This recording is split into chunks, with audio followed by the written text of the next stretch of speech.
എല്ലാവർക്കും ഇന്നത്തെ വീഡിയോയിലേക്ക് സ്വാഗതം. ഇന്ന് വളരെ എളുപ്പത്തിൽ ഉണ്ടാക്കാൻ പറ്റിയ പുതിന റൈസിൻ്റെ റെസിപ്പിയാണ് കാണാൻ പോകുന്നത്. അപ്പോൾ അതെങ്ങനെ ഉണ്ടാക്കാമെന്ന് കണ്ടു നോക്കാം.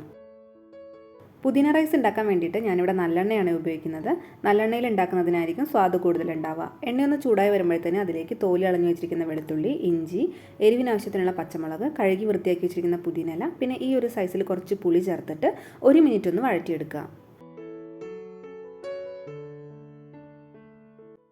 ഇത്രയും മതിയാവും. ഇനി ഇത് മറ്റൊരു പാത്രത്തിലേക്ക് മാറ്റിയിട്ട് ആറിയതിന് ശേഷം കുറച്ച് വെള്ളം ചേർത്തിട്ട് നല്ല സ്മൂത്തായിട്ട് അരച്ചെടുക്കണം.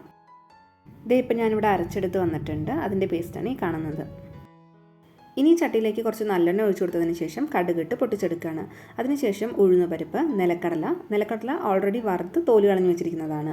അതും വറ്റൽമുളക്, കറിവേപ്പില എല്ലാം ചേർത്തിട്ടൊന്ന് ഇളക്കി കൊടുക്കുക. അതിനുശേഷം അരിഞ്ഞു വെച്ചിരിക്കുന്ന സവാള ചേർത്തിട്ടൊന്ന് വഴറ്റിയെടുക്കുക. സവാള ഒരുപാട് വഴണ്ടി വരേണ്ട ആവശ്യമൊന്നുമില്ല.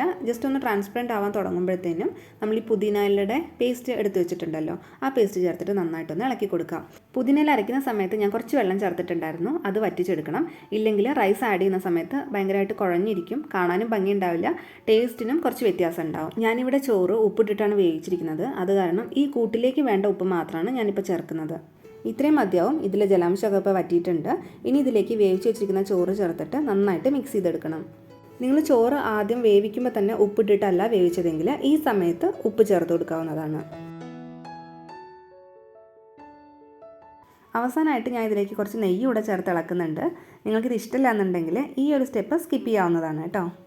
നിങ്ങളും ഇതുപോലെ വീട്ടിൽ ട്രൈ ചെയ്ത് നോക്കിയിട്ട് എങ്ങനെ ഉണ്ടായിരുന്നു എന്നുള്ളത് കമൻറ്റ് ബോക്സിൽ അറിയിക്കുക. അടുത്ത വീഡിയോയിൽ മറ്റൊരു റെസിപ്പിയുമായി കാണാം. എല്ലാവർക്കും നന്ദി.